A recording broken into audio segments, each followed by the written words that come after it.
किसी ज़माने में एक हामला औरत रहा करती थी। उसके वहाँ पर एक नौकर था।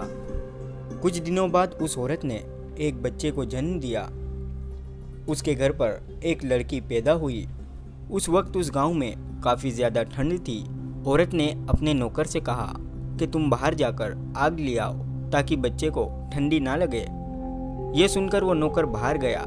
जैसे ही उसने दरवाज़ा खोला तो दरवाजे के बाहर एक फ़कीर खड़ा हुआ था।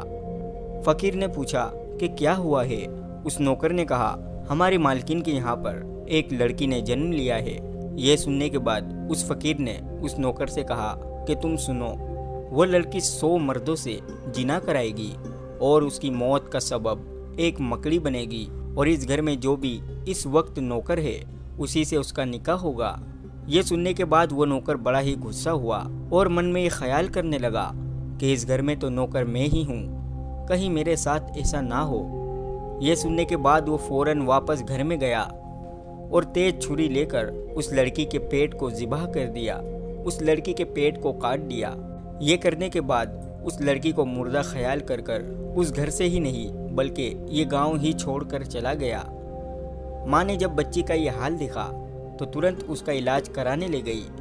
काफ़ी दिनों बाद उसका इलाज होकर वो बच्ची ठीक हुई और कई सालों बाद वो लड़की बड़ी होकर गांव की सबसे खूबसूरत लड़की बन गई। पूरे ही गांव में उसकी खूबसूरती का खूब चर्चा हुआ। इधर ये लड़की जवान हो गई और उधर जिस नौकर ने उस लड़की के पेट में छुरा मारकर भागा था वो वहाँ पर काफ़ी ज़्यादा तरक्की किया। गांव से दूर उसने बहुत सी दौलत कमाई और काफ़ी ज़्यादा अमीर और मालदार बन गया। कुछ वक्त के बाद वो अपने गांव वापस लौट आया। आने के बाद पूरे ही गांव में उसकी सखावत और उसकी मालदारी की चर्चा हुई। गांव में आकर उसने अपने लिए एक बड़ा सा मकान बनवाया और उस मकान में आबाद रहने लगा। काफ़ी अरसा होने के बाद उसने गांव की एक बुढ़िया औरत को बुलाया और बुलाने के बाद उसने कहा कि गांव की सबसे खूबसूरत लड़की को तलाश करो, मुझे निकाह करना है। वो औरत ये सुनने के बाद गांव की सबसे खूबसूरत लड़की के पास गई। वो औरत उसी लड़की के पास गई। वहाँ से रिश्ता मंजूर हुआ और उन दोनों की शादी हो गई। एक दिन वो दोनों मियाँ बीबी आपस में गुफ्तगू कर रहे थे कि औरत ने उस आदमी से पूछा, आखिर आप हो कौन और आप इस गांव में कैसे आए।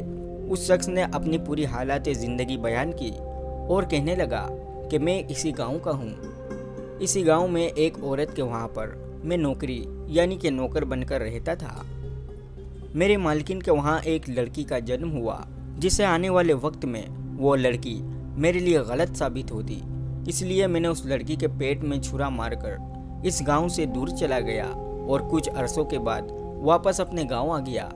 ये सुनने के बाद उस लड़की ने कहा, जिस लड़की को आपने छुरा मारे थे वो लड़की मैं ही हूँ। लेकिन वो शख्स कहने लगा कि मुझे तुम्हारे बारे में 2 बातें मालूम है कि तुम मुझसे पहले 100 मर्दों से मिल चुकी हो और तुम्हारी मौत की वजह एक मकड़ी बनेगी।